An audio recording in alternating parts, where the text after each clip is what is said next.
Meus amigos, e vamos de Tassiano titular. Meu amigo, isso é um escárnio. É completamente.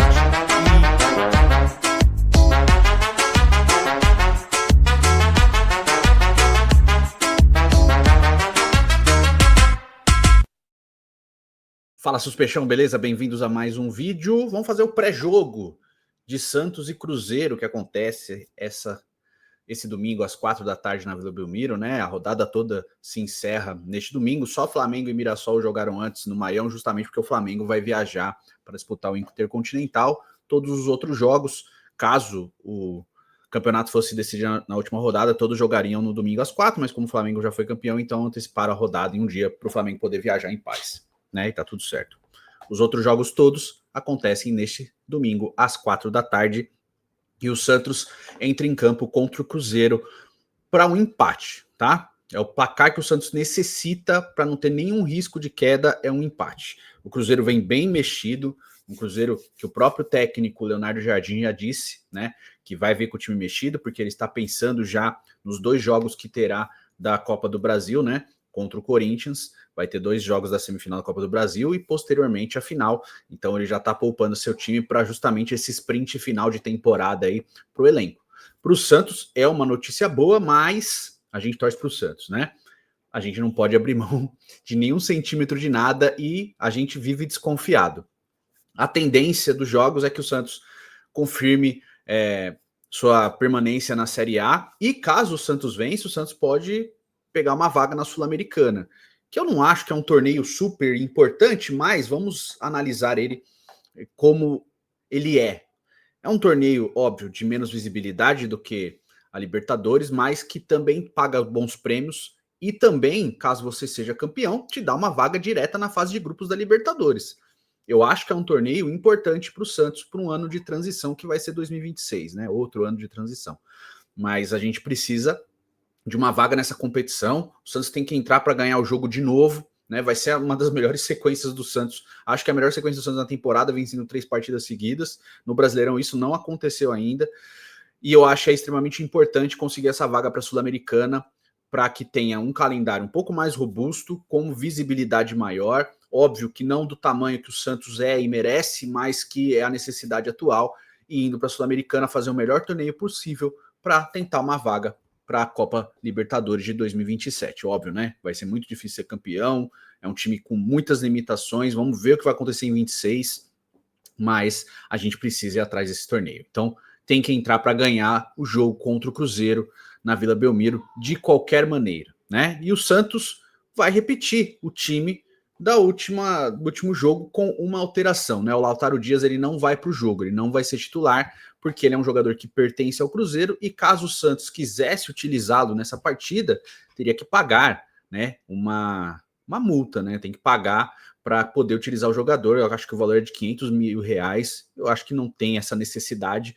Então o Lautaro Dias não vai para o jogo, assim como o Zé Ivaldo, que tomou o 3º cartão amarelo na partida contra o Juventude, uma falta completamente idiota, mas que tem sido a toada de cartões amarelos do Zé Rafael, né? Ele tem tomado esses cartões bobos aí, eu não sei se fala Zé Rafael, Zé Ivaldo, acho que fala Zé Rafael, né? Mas enfim, tem tido esses cartões bobos que ele tem tomado, foi mais um contra o Juventude, logo que ele entrou, e ele fica fora desse último jogo, né? Então o Santos já vai repetir o time, e a tendência é que tenhamos Tassiano de titular. Óbvio que eu brinquei aqui no começo, né? Eu não sou fã do Tassiano, eu não gosto dele como jogador, eu tenho todas as minhas limitações com ele. E eu acredito 100% na informação do Musetti sobre ele não querer jogar na Vila Belmiro, tá? Eu acho que essa pressão desse jogo ela é um pouco menor do que de outros momentos.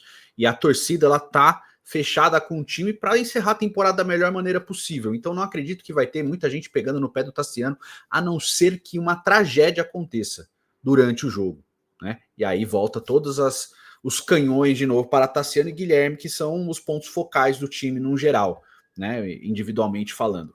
Mas é isso, o Santos provavelmente repetirá na escalação com Gabriel Brazão no gol, Igor Vinícius, Adonis Frias, Zé Ivaldo e Souza. Zé Ivaldo ganhou a posição do Luan Pérez e tem merecido, tá? William Arão e João Schmidt, com o Neymar à frente de meia, Barreal do lado direito, Guilherme do lado esquerdo e o Tassiano como 9. Pode ter a chance do Tiquinho começar de novo, assim como ele começou o jogo contra o Sport. Porém, No jogo contra o Sport, o Tiquinho, com 35 do primeiro tempo, pediu o pinico, pediu para sair. Ele encerra o primeiro tempo, mas já mancando, fica em tratamento durante esse período todo para esse jogo e não consegue se recuperar 100%. Então o Tiquinho tá com um problema físico também. Já não jogava, né? Não jogava e tem problema físico. É um jogador que também não me agradou nada na temporada. Vou fazer um vídeo aqui depois analisando jogador por jogador junto com o Pedro, o que a gente espera do futuro para cada um deles, e depois eu vou fazer um outro vídeo caso eu tivesse poder dentro do Santos e poder da caneta, óbvio, né? Magia, esse sai, esse fica, né? Como se fosse por mágica ou se eu fosse um extremo bilionário poder fazer isso, né? Não, você vai embora, tá aqui sua multa, tchau. Se eu tivesse esse poder, o que eu faria pro elenco do Santos, tá bom? Eu vou fazer isso depois que se encerrar a temporada, porque a gente precisa dar resposta definitiva para 2026 para a gente montar, de acordo com o que a gente imagina, um 2026 para o Santos nas minhas ideias, tá certo? Então, vou fazer esses vídeos. De resto, cara, o Tiquinho pode começar como titular, mas já é aquele tipo de situação que, tá, eu já vou ter que tirar você de qualquer jeito. Entendeu? É uma entrada de um jogador que vai ter que sair de qualquer maneira. Então você não pode pensar muito bem nessa situação. O ponto é que o Tassiano, mesmo eu não gostando dele, e a grande maioria dos torcedores do Santos também não, fisicamente ele tem muito mais condições do que o Tiquinho Soares. E em termos de movimentação, como o Lautaro Dias também faz, o Tassiano também faz. O problema do Tassiano é a bola. E o Lautaro Dias também tem os mesmos problemas com a bola, né? Eu acho que o Tassiano, inclusive tecnicamente com a bola nos pés, é um pouco melhor do que o Lautaro Dias. Então eu acho que pode ser benéfico ele começar jogando, tendo o Neymar, o Barreal e o Guilherme perto dele, né? Ele só tem que se dedicar, ele tem que correr, tem que fazer, se esguelar no jogo de qualquer maneira para compensar todo o ano turbulento em cima dos problemas que ele acabou não gerando. Não sei se ele gerou os problemas, né? Os problemas que acabaram virando para-raio, né? Que ele foi o para-raio por causa do valor empregado na transferência dele, o salário muito alto e tudo isso, né? Que não é culpa do jogador, né? Ninguém obrigou, ele não obrigou ninguém a pagar o que ele recebe, né? O Santos aceitou, fez uma proposta, comprou o jogador do Bahia e etc. Então, tem todos esses pormenores, tá? A gente tem que entender que por mais que o jogador não nos agrade e não agrada, ele não é culpado de estar lá. Ele está lá porque ele foi escolhido para estar lá. Né? Então ele entra nesse jogo. Eu acho que em termos de movimentação entre o Lautaro Dias e ele não muda muita coisa. Eu acho que o Lautaro é mais rápido, né? Eu acho que o Lautaro tem mais, acho que vigor físico, velocidade do que o Tassiano. O Tassiano é mais forte, né? Então eu quero que o Tassiano brigue por cada centímetro de campo.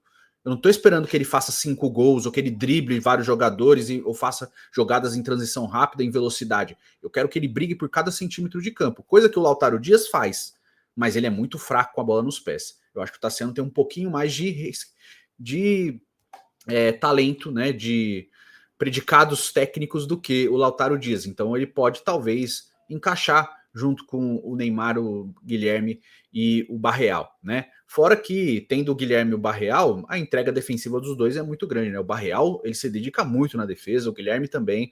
Então, acredito que é isso que o Tassiano vai ter que fazer. Vai ter que fazer o trabalho sujo para que o Neymar tenha liberdade, e é isso que tem que ter, cara. O Neymar fez 5 gols nos últimos jogos do Santos, nos últimos 3 jogos que ele participou.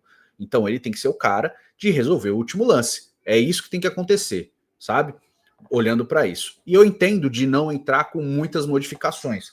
Óbvio que no meu gosto pessoal, o Bom Tempo seria titular, o Robinho Júnior seria o titular aqui no ataque, sabe? No meu gosto pessoal, o Roleiser entraria mais cedo, mas o time encaixou nesses últimos jogos, então eu acredito que tem que repetir essa escalação, né? Demorou para o Vojvoda encontrar, né? Mas eu acho que tem que repetir as escalações de contra o Mirassol, as escalações contra o Sport e contra o Juventude. Contra o Inter ele mudou bastante e quase que o Santos, né, se dá mal com esse problema que aconteceu lá no Rio Grande do Sul. Graças a Deus o Real, através de um passe do Guilherme, conseguiu fazer aquele gol de empate que deu uma tranquilidade para o Santos seguir, né, na fuga contra o rebaixamento.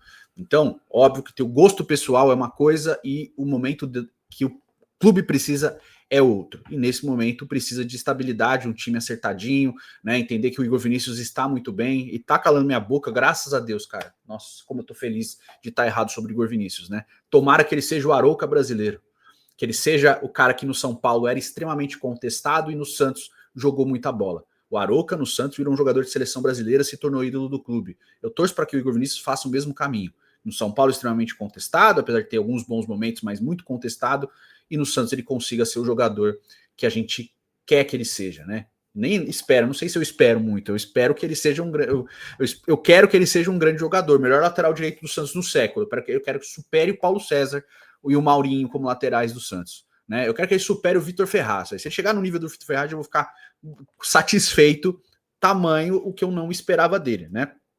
Então é isso, o Souza muito bem, né? O Souza que não fez uma grande partida no Sul, mas mesmo assim não comprometeu. É um jogador interessante, um jogador que chega no ataque, ajuda a construir bastante, é um grande apoio para o Guilherme e para o Neymar, é um jogador sempre de aproximação, né? Aproveitar o bom momento do Adonis e do Zé Ivaldo como dupla de zaga, né? Eles têm sofrido menos do que em outras partidas, o Santos sofre poucos chutes até a gol, né? O Schmidt, que querendo ou não, tá dando certo nesse momento de segundo volante, sendo parceiro do Arão, e eu acho que o Arão foi o cara que fez a defesa dar uma liga melhor, né? Vira um terceiro zagueiro em muitos momentos e ajuda na recomposição defensiva, além de sair tocando para a construção ofensiva, né? O cara do primeiro passe ali para a construção do jogo a partir do Schmidt. Então o Schmidt tem que aparecer bastante nesse jogo para que o Santos não fique descompassado no campo.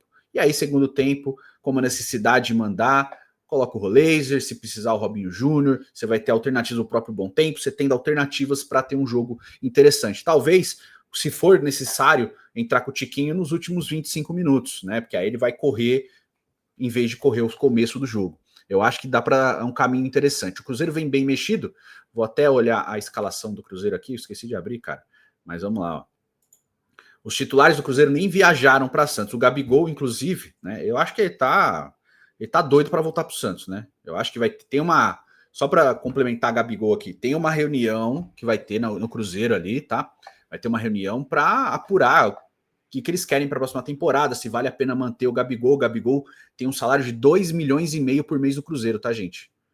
Eu tomara que o Santos não faça essa loucura de oferecer o mesmo salário para o Gabigol, embora pague 1,5 milhão para o Tiquinho e quase 1 milhão para o Tassiano, né? Os dois custam que o Gabigol custa ao Cruzeiro. Só que o Gabigol não vem bem há 3 temporadas. Ele é mais jogador do que o Tiquinho, do que o Tassiano, do que o Lautaro Dias? Ele é.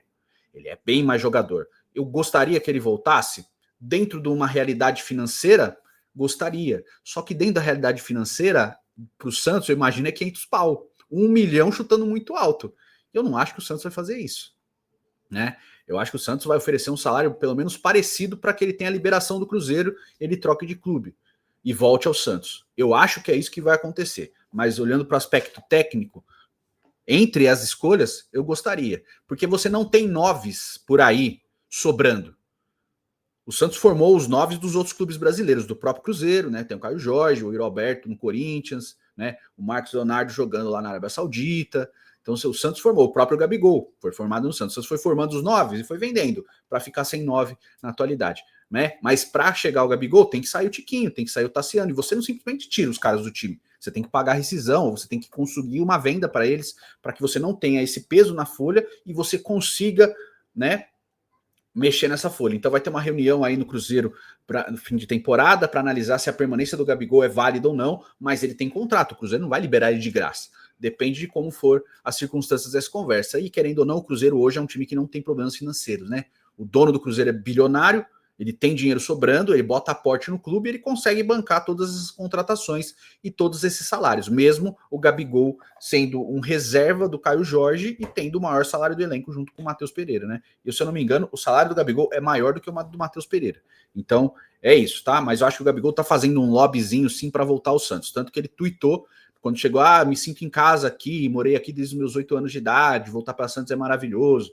Então tem toda essa coisa de relacionamento que ele tem feito aí já recentemente, né? O Santos não vai cair, o Peixão, aí o Santos ganha, ele twitta e tal. Então já tem meio que uma conversa aí. Mas só para lembrar, o Gabigol escolheu não voltar para o Santos esse ano, porque o Santos tentou, tá? Ele preferiu ir para o Cruzeiro com salário maior, visando, obviamente, uma competitividade melhor, né? Lutar por coisas melhores durante a temporada, mas ele poderia ter escolhido para o Santos não teria que bancar transferência, porque ele estava em fim de contrato com o Cruzeiro. Agora tem que todo um outro momento, uma outra análise para fazer, caso tenha uma negociação aí para a próxima temporada, né?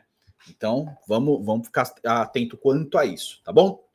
Mas o Cruzeiro não levou os titulares para o jogo e a provável escalação do Cruzeiro contra o Santos é Cauã no gol, João Marcelo na lateral direita, Jonathan Jesus e Cauã Prates, né? João Marcelo, na verdade, são 3 zagueiros. João Marcelo, Jonathan Jesus e Cauã Prates. Wallace de volante, Rian Guilherme, Matheus Henrique, Japa e o Eduardo, que era do Botafogo, e o Gabigol, né? O Rian Guilherme. Eu não sei quem vai ser o lateral aqui, mano. Deixa eu ver se eu tô errado. Não, tô tudo errado. Me desculpe. Vamos voltar. Cauã Moraes é o lateral direito. Eu pulei o Cássio. O Cássio vai jogar, só o Cássio foi dos titulares, né? Cássio no gol, Cauã Moraes lateral direita, João Marcelo, Jonathan Jesus e o Cauã Prates na lateral esquerda, Wallace, Rian Guilherme, Matheus Henrique, Japa e Eduardo e o Gabigol de referência, né? Ainda assim tem bons jogadores. Pode jogar o Bolacier também no lugar do Japa, é uma possibilidade, só que assim, o Wallace e Matheus Henrique são bons jogadores, né? O Gabigol é bom jogador, o Eduardo é bom jogador, então tem bons jogadores. Não é tão bom quanto, óbvio, o time titular do Cruzeiro, né? Com o Sinisterra, o Arroio, o Caio Jorge, o Matheus Pereira. Óbvio que é um time que está abaixo, mas ainda assim é um time bom, né? Tem bons jogadores e podem dar muito trabalho na Vila Belmiro. Então o Santos não pode entrar em campo com salto alto, pensando em empatar. É a mesma coisa que a gente cobrou dos outros jogos. Entra desde o começo com sangue no olho, marcando em cima, fechando os espaços. Tá um buzinaço aqui perto de casa, porque eu moro no centro de Santo André, então tá tendo festival aqui, né? Então se estiver vazando aí o barulho das buzinas, me desculpe. Mas enfim, tem que entrar com sangue no olho para resolver o jogo quanto antes, construir um placar, né? Óbvio, respeitando o adversário, mas tem que ir para cima para tentar ter a tranquilidade ao longo do jogo, para não tornar um jogo que na teoria é tranquilo em um desespero, para não ficar olhando para os outros jogos do mesmo jeito que a gente ficou olhando em 23. Óbvio que o contexto é diferente nas duas situações, né? Eu acho que o time do Santos ele tem muito mais centro hoje do que ele tinha em 23. O Santos de 23 ele tem um momento de arranque e depois da goleada contra o Inter o desespero é total e aí vem num limbo de decadência, que é uma coisa que o Inter tem feito nessa temporada, repetindo o Santos de 23, parecido. O Santos de 25 parece que tem um pouquinho mais de centro das próprias emoções. Óbvio, momentos conturbados, problemáticos, mas nesse momento de temporada, em 23, a gente estava completamente desesperado porque vinha de sequência de derrotas. Nesse momento, não. A gente vem de vitórias e empates, né? Então, pelo menos conseguiu um empate, mas acredito que o Santos tem totais condições de vencer esse jogo, até pelo foco do time do Cruzeiro. Querendo ou não, esses jogadores que vão entrar em campo, eles vão também jogar na Copa do Brasil. Eles estão entrando em campo para poupar os titulares, mas eles também podem ser utilizados na Copa do Brasil, e o Cruzeiro é a maior força da Copa do Brasil junto com o Fluminense nesse momento. Pode dar Corinthians ou Vasco? Pode, mas o Cruzeiro é o favorito dentre os 4 times, tem um trabalho mais consistente na temporada, mas o Fluminense vem num bom momento também. Mas é isso, tá? Esse é o pré-jogo, eu quero saber a sua opinião, o que você espera dessa partida. Eu espero pelo menos 1-0 tranquilo, não tranquilo, que 1-0 nunca é tranquilo, mas 1-0, uma vitória sem grandes surpresas, mas com isso, tá? E sobre o Neymar vai provavelmente fazer a operação no joelho já na segunda-feira, né? Joga no dia 7, que é amanhã, no domingo. Na segunda-feira faz a operação e é uma recuperação mais rápida, né? É uma recuperação que em um mês você já está em campo, já jogando novamente. Então, o Neymar vai conseguir fazer a operação, vai ter o descanso aí das férias do Santos e ele vai voltar já no começo de janeiro, porque o Campeonato Brasileiro começa já no fim de janeiro, né? A gente não tem mais aquela coisa de começar em março, no meio para o fim de março. Começa já no fim de janeiro e é Brasileirão o ano inteiro. Então, o Neymar tem o foco de voltar à Copa do Mundo, voltar à seleção brasileira. Ele precisa estar em campo. E sobre a renovação dele, vou fazer um outro vídeo. A tendência é que ele renove, né? Eu acho que desse momento são as falas mais brandas com relação a outra renovação e tal. A tendência é que o Neymar renove, o próprio staff dele tem falado sobre isso, mas eu acho que 6 meses não pode ser o objetivo do Santos. Tem que pedir 1 ano, pelo menos, para a permanência dele. Óbvio, respeitando a parte financeira, mas é aquela coisa, né? Só a minha opinião. Mas tem que pelo menos 1 ano, cara. Porque, eu vou pensar na Copa. Aí ganha a Copa, para de jogar, larga o Santos no meio. Não, né? Vamos fazer certinho, 1 ano inteiro, joga o ano inteiro. Aí no final do ano quer parar, aí depende do jogador, tá certo? Mas é isso. Quero saber a sua opinião, diz aí nos comentários. A gente se vê no próximo vídeo. Amanhã eu tô aqui depois do jogo para fazer a análise da partida. E depois a gente faz uma live para falar do ano do Santos com vocês. Fechado? Até o próximo vídeo. Fiquem com Deus. Valeu.